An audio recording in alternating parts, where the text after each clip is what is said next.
Bismillahirrahmanirrahim. Asyarul haram bisyahril haram. Bulan haram itu dengan bulan haram. Wal hurumatu qisos.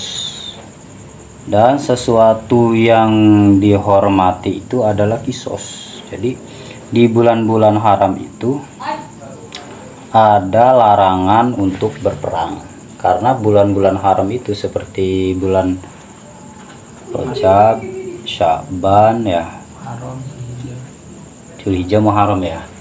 Itu kebiasaan bangsa Arab itu bulan-bulan yang dalam tradisi Arab bahkan sampai ke masa Islam itu bulan-bulan yang diharamkan berperang gitu kan. Karena itu bulan-bulan orang banyak mengunjungi ya, bulan-bulan yang inilah istilahnya bulan ibadah gitu mungkin bagi mereka.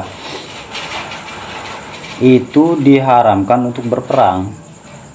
Tapi kalau diserang, maka bulan-bulan haram, arti haram dulu ya, haram itu adalah sesuatu yang dihormati, hormatkan. Dan kehormatannya sebenarnya itu adalah kisos, wal hurmatu kisos, dan sedangkan kehormatan itu adalah kisos. Jadi kalau kamu diserang, berarti ya serang balik lah, walaupun itu di bulan haram. Di bulan haram itu alasannya kenapa dilarang berperang, karena itu bulan yang dihormati oleh orang-orang Islam ya kan, tradisinya begitu ya kan, karena bulan-bulan yang seharusnya itu dibuat untuk ibadah gitulah ya, pahalanya juga berbeda di bulan-bulan itu mah. Dilarang untuk berperang, tapi ketika perang itu datang, itu maksudnya diserang duluan, bukan kita yang memulai, diserang dan jiwa kita terancam, maka keharaman itu hilang. Jadi kehormatannya itu bukan lagi tentang bulan haram, penghormatannya, kesakralannya itu kita tidak mensakralkan bulan haram lagi, tapi kita lebih menghormati kisos. Kisos itu ya, kamu merangi saya perangi balik gitu, kamu mukul saya pukul balik kan gitu. Kisos itu kan begitu, hukum setimpal. Karena kalau kita mengikuti tradisi yang ada, misalkan bulan haram tidak boleh berperang di dalam bulan haram itu, bagaimana kalau jiwa kita terancam ya kan? Sedangkan diri kita sedangkan gini, suatu tradisi itu, suatu nilai itu ada di masyarakat ya kan. Misalnya kayak tradisi orang Islam menghormati bulan-bulan haram. Nah, jadi tradisi itu ada didukung oleh orang-orang yang menciptakan tradisi itu, bener nggak? Nah, berarti nilai itu ada didukung oleh sekelompok orang ya kan. Nilai itu ada, berarti nilainya apa nih? Nilainya adalah bulan haram itu tidak boleh berperang ya.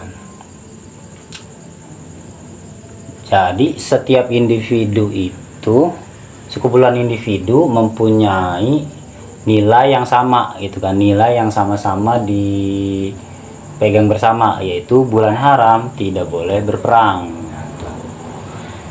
Tapi ada sesuatu yang mengancam setiap individu itu, setiap individu yang memiliki nilai bersama itu. Jadi bagaimana? Misal di apa ya, kayak kita misalnya kan mempunyai satu nilai yang sama gitu, ada satu hal yang dihormati bagi kita. Misal di kampung kita misalnya, kita tidak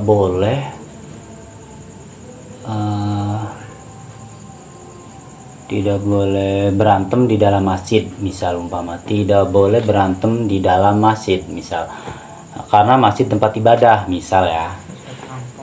Semua orang sepakat dong, masjid adalah tempat yang sakral gitu ya, di tempat ibadah, dan tidak boleh kita berantem di dalam masjid. Nih contohnya, nilai itu disepakati oleh semua individu di masyarakat. Tuh, berarti di dalam masjid tidak boleh berantem gitu. Terus waktu-waktu kita ada di dalam masjid nih berjamaah, lalu kita semua, setiap individu yang mendukung nilai itu terancam jiwanya karena ada orang di luar masjid, atau salah satu individu di dalam masjid melakukan keributan dan mengancam jiwa kita orang, atau sebagiannya gitu, sebagian kelompok di masjid itu mengancam jiwa kita, apa yang kita lakukan? Nilai itu bakal tetap kita pegang nggak? Enggak dong. Nah, posisinya itu sama juga yang terjadi di Mekah waktu itu, waktu Nabi Muhammad waktu perjanjian Hudaybiyah mengadakan perjanjian dengan orang musyrik bahwa kalau kita nanti umroh jangan diganggu, ya kan? Loh, kan orang-orang Islam tuh ragu apakah orang musyrik ini bakal menepati janjinya tidak memerangi orang Islam. Nah, ya kalau terancam jiwanya, sudah tidak ada lagi nilai kesakralan tempat itu. Kan tempat itu kan tidak boleh diadakan perang di situ, tapi individu-individu yang menjunjung nilai itu sendiri yang merusaknya, ya kan? Ya sudah, jadi nilai itu hilang. Maka yang paling penting sekarang adalah menyelamatkan jiwa, benar nggak? Karena jiwa kita lebih penting daripada nilai yang kita pegang, benar nggak? Karena nilai yang kita pegang itu nggak bakal ada kalau jiwa kita tidak ada. Nah, berarti nyelamatin jiwa dulu lah, benar nggak? Nah, supaya nilai itu ada lagi. Nah, kalau misalnya di dalam masjid tadi itu kasusnya yang dicontohkan tadi, kalau kita diam saja diserang gitu di dalam masjid, ya, terus kita mati semua, gimana kita mau mensakralkan masjid itu, benar gak? Kalau setiap individu yang menghormati masjid itu mati semua, ya berarti kehormatan masjid itu pun tidak ada lagi, karena orang yang menjunjung nilai-nilai itu pun sudah tidak ada. Paham nggak? Paham lah ya. Nah, jadi ini berkaitan dengan tempat dan individu-individu yang menghormati tempat itu. Kalau misalkan seperti ini Kang, kayak kita mau ibadah umroh atau haji, terus di perjalanan kita dirampok, itu kan mengancam nyawa. Berarti kita boleh membela diri. Boleh. Ya gimana kita mau menghormati tanah Mekah gitu kan, sedangkan jiwa kita terancam, ya kan? Sedangkan Mekah itu menjadi terhormat gitu. Kita itu bisa menghormati Mekah karena kita ada jiwa kan, ada jiwa dalam diri kita ini menghormati Mekah itu kan. Nah, kalau kita hanya terancam, si jiwa yang menghormati ini, ya kalau kita mati, ya apa artinya kehormatan itu, ya kan? Berarti jiwa kita lebih penting daripada tempat yang kita hormati itu. Seperti kita misalnya kita puasa, kita menghormati bulan puasa, lalu kita puasa kan, terus kita punya penyakit. Kalau kita puasa, kita terancam jiwanya, misalkan mana dulu yang kita selamatkan? Jiwa. Kesakralan bulan puasa, kesakralan ibadah, apa jiwa kita sendiri dulu? Jiwa kita dulu lah. Gimana kita mau menghormati, mensakralkan bulan puasa dengan berpuasa kalau kita sendirinya mati gitu tuh? Ya kita nggak bisa apa-apa, berarti nyawa lebih penting. Nah, itu alasannya makanya boleh berperang di tanah haram kalau diserang duluan. Nah, paham ya? Paham. Jadi kesimpulannya kalau misalkan kita nggak ngelawan, terus yang menghormati hari itu bulan itu bulan haram untuk tidak berperang, kalau semuanya kita nggak ada yang lawan, berarti nggak ada lagi yang menghormati bulan haram itu untuk tidak berperang. Iyalah, bener kan? Berarti nggak, kalau diserang nggak melawan dan kita mati, berarti tidak ada lagi yang menghormati tanah haram lagi, bener nggak? Karena orang Islamnya musnah. Nah, katanya itu bulan haram. Dan orang Arab jahiliyah juga sepakat itu bulan haram, tidak boleh berperang. Loh, dia orang kok yang melanggar nilainya duluan? Ya udah, mereka yang melanggar itu ya kita berantas sekalian supaya kemudian hari tidak ada orang lagi yang melanggar, gitu loh, paham kan? Nah, jadi kok kamu bilang itu tanah haram tapi kok kamu nyerang gitu tuh. Jadi jangan jadi alasan bahwa itu tanah haram, atau sebaliknya nih, oh mentang-mentang itu sesuatu yang sakral gitu ya, dijadikan alat untuk menekan pihak tertentu. Misal, oh ini tanah haram, kamu tidak boleh berperang. Tuh orang jolim tuh ngomong kayak gitu kan. Nah, sambil mengacungkan pedang misal, dan ingin membunuh kita misalkan. Kalau kamu melawan atau terjadi peperangan, berarti kamu sudah melanggar kehormatan tanah haram umpama kan. Lah, dia sendiri yang mengancam itu sudah melanggar kan. Berarti yang melanggar siapa? Yang mengancam dong. Sedangkan si yang diancam itu membela diri dia kan. Di dalam diri dia itu ada nilai menghormati tanah haram kan. Sedangkan yang mengancam itu sudah nggak ada lagi nilai itu di dalam dirinya karena dia udah ngelewatin batas tuh. Berarti untuk supaya tanah haram itu tetap dihormati, maka orang yang tidak menghormati itu ya kita singkirkan gitu loh. Paham ya? Kan cara berpikirnya ke situ kan.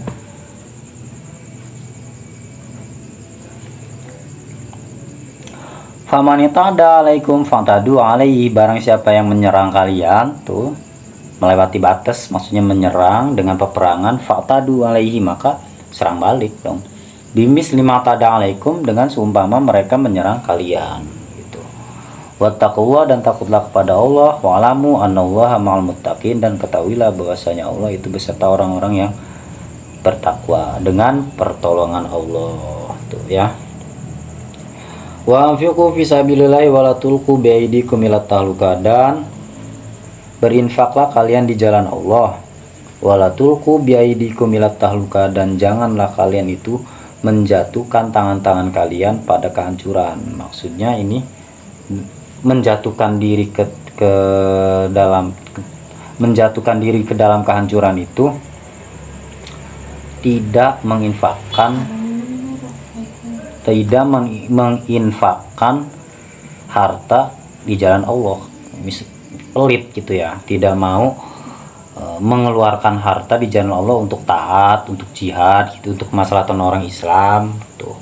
Maka sama saja kita membelenggukan tangan kita, menyerahkan diri kita pada kehancuran itu, paham ya? Karena orang-orang kayanya itu pelit tuh ya, nggak mau berinfak untuk ketaatan, untuk jihad itu untuk apa ya, kemaslahatan Islam lah. Maka sama aja dia sudah menceburkan dirinya ke dalam kehancuran tuh. Ya kehancuran umat Islam ya sudah pasti dia ada di dalam umat Islam itu, dia ikut dalam kehancuran itu lah ya. Ya kan dia enggak infak nih, misalnya orang kaya, terus dia enggak menginfakkan duitnya gitu ya untuk kemaslahatan umat Islam, misal untuk pembangunan suatu tempat pendidikan, misal pesantren. Nah, kita ambil contohnya ke situ dulu ya. Sedangkan pesantren itu untuk pendidikan generasi Islam, supaya generasi Islam itu menjadi orang yang terdidik. Orang-orang yang punya uang tidak mau menyumbangkan hartanya tidak mau invest untuk ke situ ya. Akhirnya lembaga pendidikan itu tidak berdiri dong. Terus tidak generasi muda Islam itu karena tidak ada lembaga pendidikan, mereka tidak terdidik. Misalkan umpamanya lah ke situ fatalnya, sampai ke situ karena tidak ada lembaga yang mewadahi, jadi kocar kacir gitu kan. Kan generasi Islam buruk tuh, hancur tuh kan Islam tuh. Nah, karena dia juga bagian dari Islam, maka dia ada dalam bagian kehancuran itu, benar nggak? Iyalah. Terus dia nanti punya anak dia ada di lingkungan yang buruk itu, akhirnya anaknya juga ikut keseret ke generasi dia itu, keseret dalam kehancuran itu. Berarti kalau orang itu tidak mau menginvestasikan hartanya ke hal yang baik, ya dia akan ikut ke dalam kehancuran itu sendiri secara tidak langsung. Bukan terus dia pelit langsung dapat akibatnya, enggak. Itu akibatnya itu enggak langsung, tapi secara tidak langsung nanti dia juga masuk dalam kehancuran itu. Karena kehancuran Islam itu sama saja nanti berdampaknya pada diri dia. Paham nggak? Kayak misalnya di Indonesia orang korupsi gitu kan. Kan dampaknya nggak langsung ke orang korupsinya kan. Dampaknya kan ke masyarakat dulu nih. Ngelebar. Ya nanti larinya dampaknya ke dia juga. Dampaknya nggak secara langsung, tapi dia nanti dapat akibatnya. Misal orang korupsi pendidikan, misal tuh, karena korupsi pendidikan, bantuan dari pusat itu jadi nggak lancar ya, dimakan sama dia. Terus murid-murid yang nggak mampu itu nggak mampu sekolah, guru-guru honorer gajinya kecil, akhirnya guru itu ngajarnya ngasal karena gajinya kecil tuh. Akhirnya generasi yang dididik ini karena diajarnya salah-salah goblok, misalkan goblok udah goblok. Orang goblok udah pasti ya berpikirnya nggak logis ya. Orang yang berpikir nggak logis ujung-ujungnya kadang-kadang mengedepankan nafsu, terlibat kriminal atau kemajuan pendidikan jadi terhambat. Nanti kan larinya kan muter tuh. Nanti generasi dia nantinya dia punya keturunan si orang yang korupsi itu masuk ke dalam sistem yang bobrok itu nanti juga tuh. Terus aja ke situ. Hancur kan? Bener nggak? Jadi hancurnya tuh rame-rame. Satu yang berbuat nih, yang hancur rame-rame, dia juga nanti terdampak. Mungkin dia enggak, tapi kan nanti keturunan dia masuk ke negara yang sistemnya seperti itu. Paham ya? Bisa dianalogikan gini nggak Kang? Kayak orang kaya, banyak kan orang kaya yang nggak taat bayar pajak.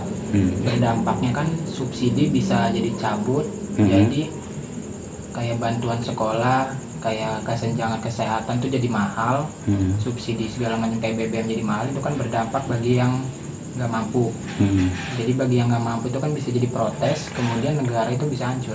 Bisa jadi gitu, chaos kan, chaos, iya. Gara-gara satu dua orang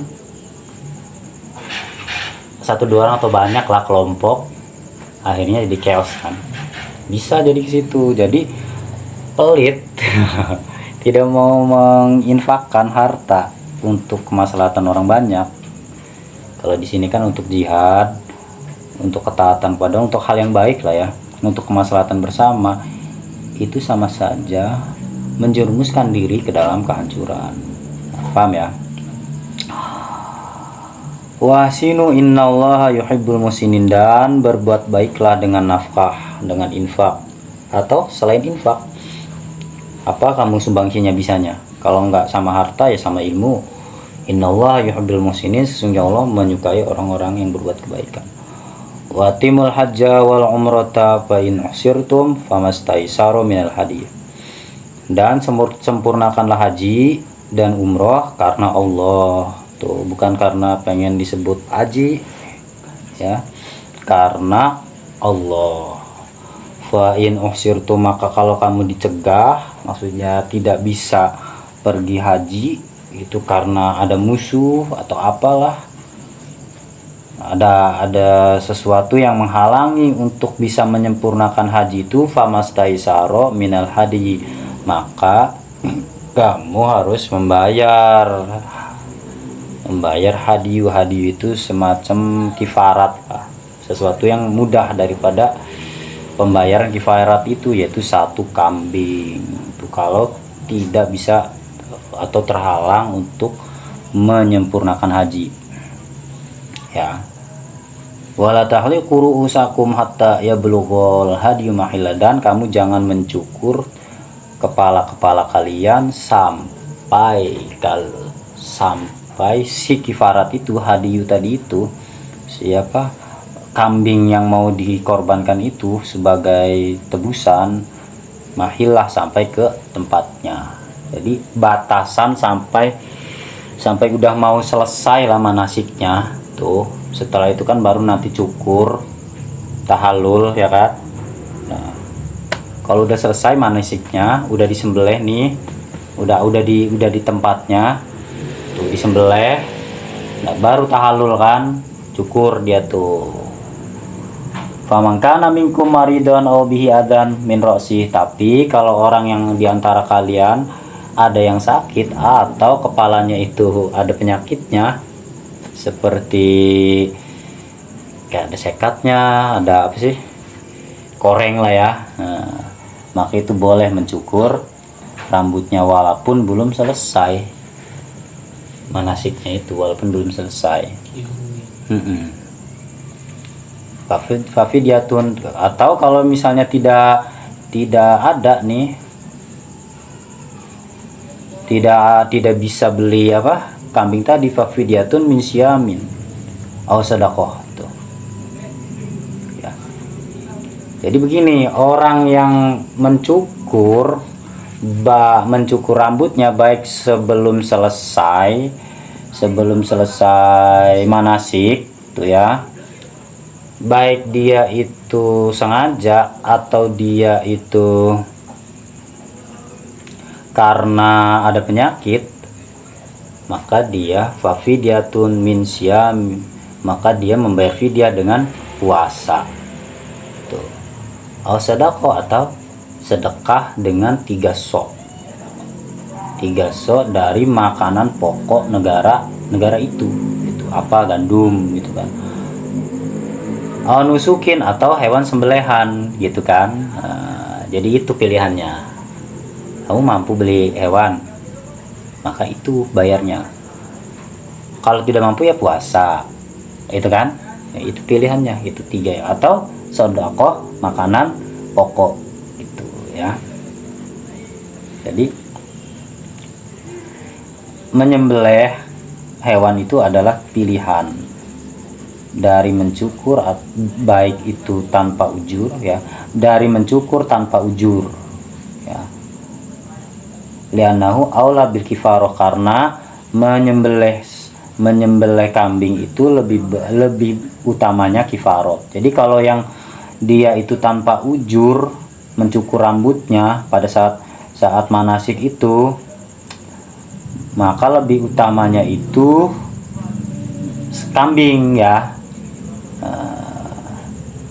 Paham ya? Kalau yang tanpa ujur, tapi kalau yang dengan ujur ya boleh milih antara 3 itu. Yang rambutnya koreng atau paham ya? Tuh. Jadi pertama kan katanya kalimatnya wala tahliku rusakum hatta yablugha mahilla, hadiyu mahilla ya, barang jangan mencukur rambut kalian sampai kalian itu hadiyunya itu, hewan yang mau disembelihnya itu sampai ke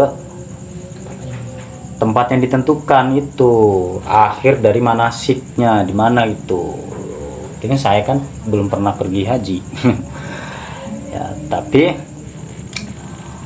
kalau misalnya ada penyakit sehingga dia terpaksa cukur, ya dia bayar fidyah. Boleh cukur tapi tetap bayar fidyah. Fidyahnya itu puasa tuh pilihannya, sedekah, atau ya tadi si hewan sembelihan. Paham nggak? Nah, Jadi kalau dia itu sengaja, lebih utamanya kambing. Kalau dia itu tidak sengaja karena penyakit, yaitu boleh milih antara tiga tadi. Nah, paham ya? Lebih diutamakan kambing, tapi kalau mampu kambing bagi yang sengaja mencukurnya, paham ya? Atau ada orang tuh hajinya dia mendahulukan umroh dulu, ihram umroh, sama itu bayar denda juga. Atau haji dan umroh ihramnya dibarengin, sama juga, itu juga bayar denda juga, kambing satu gitu loh. Faidha amintum, ketika kalian tuh aman, maksudnya tidak ada halangan lagi dalam menyempurnakan haji. Faman tamatta'a bil umroh, barang siapa yang ini dibahas, barang siapa yang tamattu bil umroh gitu, maksudnya umroh, ihram umroh dulu baru haji ya, ilal haji gitu, ihram umroh dulu baru haji. Famastaisaro minal hadiyu, maka itu juga denda, sama kayak orang yang mencukur rambutnya ya kan, denda juga itu sama ya. Pamalam yajid fasyamu salasati ayam, barang siapa yang tidak menemukan si kambing itu tadi karena dia itu mungkin kambingnya tidak ada atau harganya mahal, dia nggak mampu kebeli, maka fasyamu salasati ayam, maka dia berpuasa selama 3 hari fil haji, di dalam haji ya. Jadi dalam waktu hajinya itu dia berpuasa 3 hari tuh.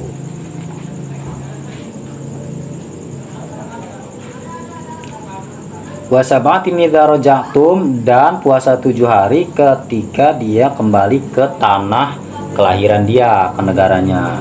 Itu kalau yang rumahnya bukan di sekitar Mekah ya. Tapi kalau yang di sekitar Mekah gimana? Kalau orang dia emang tinggalnya di situ.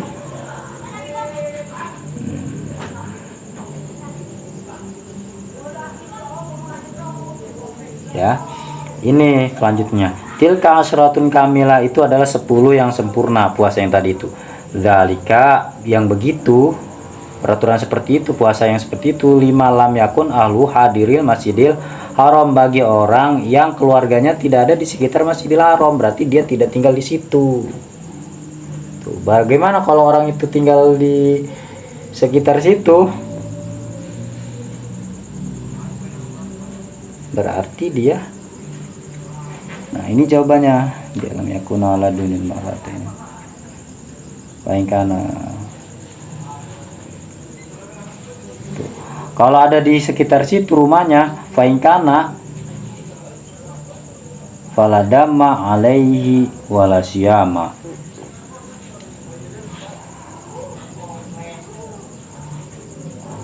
kalau dia itu, kalau menurut Imam Syafi'i kan yang tidak sampai 2 marhalah jauh rumahnya dari sekitar Masjidil Haram ya, berarti dia masih masuk jangkauan Mekah ya. Kalau sudah lebih dari 2 marhalah, berarti dia sudah bukan penduduk Mekah lagi itu. Fainkana faladama alaihi, kalau misalnya dia itu sampai lebih dari 2 marhalah, berarti sudah bukan penduduk Mekah lagi, maka faladama alaihi walasyam, dia tidak membayar dam tadi itu, sembelihan walasyama, dan tidak pula puasa. Wa in tamatta'a, walaupun dia melakukan tamattu, umroh dulu, maksudnya melakukan ihram umroh dulu di bulan haji, baru haji itu, paham ya? Maka tidak masalah tuh. Wa fi dzikril ahli isy'aru bi istiratil istitab, disebutnya itu ahli keluarga di sini, di ayat ini itu peminjaman makna dari mengisyaratkan istiton, memukim gitu. Jadi disebut kalau orang itu ada keluarganya di sekitar Masjidil Haram, berarti dia tidak apa-apa, tidak membayar dam karena tamattu misalkan. Nah, penyebutan keluarga itu maksudnya dia orang situ gitu loh. Bahasanya tuh peminjaman makna, isy'aru bisdiratil istiton.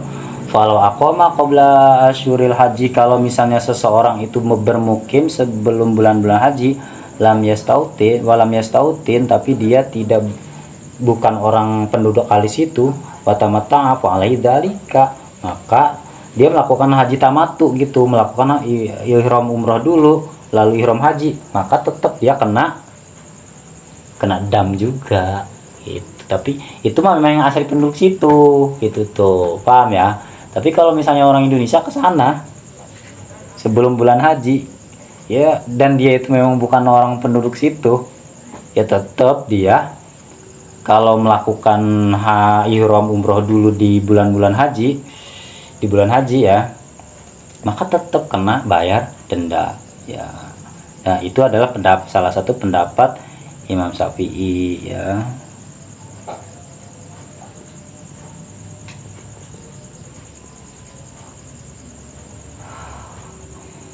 Wattaqullaha wa'lamu anallaha syadidul iqab, dan bertakwalah kamu kepada Allah dan ketahuilah sesungguhnya Allah itu sangat berat siksanya. Wallahu a'lam bishawab.